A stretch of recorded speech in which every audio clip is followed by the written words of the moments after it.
Ọjọ́ Ìṣẹ́gun tí í ṣe ọjọ́ Tuesday ọ̀sẹ̀ tí a wà nínú ẹ̀ yìí, èyí tí í ṣe ọjọ́ kẹrìnléníogún nínú oṣù kejì ọdún tí a wà nínú ẹ̀ yìí, ìyẹn the 24th of February 2026,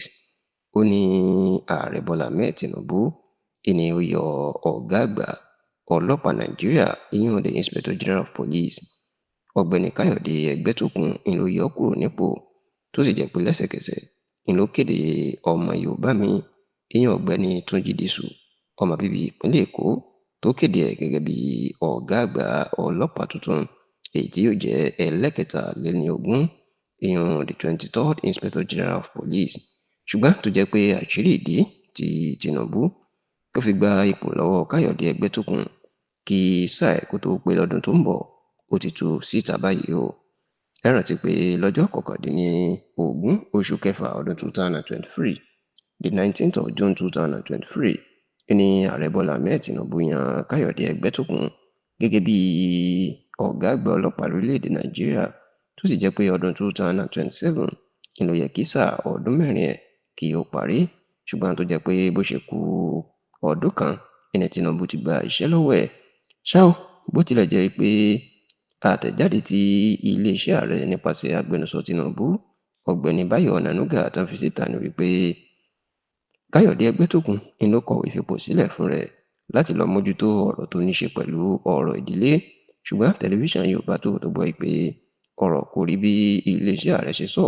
Ààrẹ Bọ́lá Ahmed Tinubu fún rẹ̀ ni ló gba iṣẹ́ lọ́wọ́ Káyọ̀dé Ẹgbẹ́tókun, tí kìí ṣe pé ó wu bàbá náà láti kọ̀wé fipò sílẹ̀ lásìkò yìí, láì jẹ́ pé sáà ọdún mẹ́rin àkọ́kọ́ ẹ̀ ó parí kí ọdún 2027 kó tó dé. Àwọn tó mọ̀ sí ọ̀rọ̀ ìjẹ́kọ̀dé mọ̀ pé àṣírí tó tú wípé nínú owó ètò ààbò ìjọba ìpínlẹ̀ Anambra, wọ́n fi $100 million, 100 million naira, wọ́n fi ránṣẹ́ sí ọmọ Káyọ̀dé Ẹgbẹ́tókun kan, ìyún ẹni tó ń jẹ́ Victor Adéwálé Ẹgbẹ́tókun. Wọ́n ní àṣírí tó tú yìí ó mà bí Tinubu nínú sì dùn gidi gan, wípé kí ni wọ́n fi owó ìjọba ìpínlẹ̀ kan, kí ni wọ́n fún ọmọ ọ̀gá àgbà ọlọ́pàá sí eléyìí. A gbọ́ pé kò dùn mọ́ Tinubu rárá, ó sì kún nǹkan tí ó fi pinnu wípé òun yóò gba iṣẹ́ lọ́wọ́ Káyọ̀dé Ẹgbẹ́tókun láti fi Túnjí Dìsù láti fi rọ́pò ẹ̀. Bákan náà, tẹlifíṣàn Yorùbá Tòótọ́ gbọ́ pé Ààrẹ Bọ́lá Ahmed Tinubu tó sọ fún Káyọ̀dé Ẹgbẹ́tókun bó fẹ́ gbaṣẹ́ lọ́wọ́ ẹ̀ wípé kó lọ mójútó ilé rẹ̀, nítorí pé wọ́n ní bàbá náà ó ní ìpèníjà ìlera kan. Bó tilẹ̀ jẹ́ pé wọ́n ní ìyàwó Tinubu, ìyún Sẹ́nétọ̀ Olúrẹ̀mí Tinubu,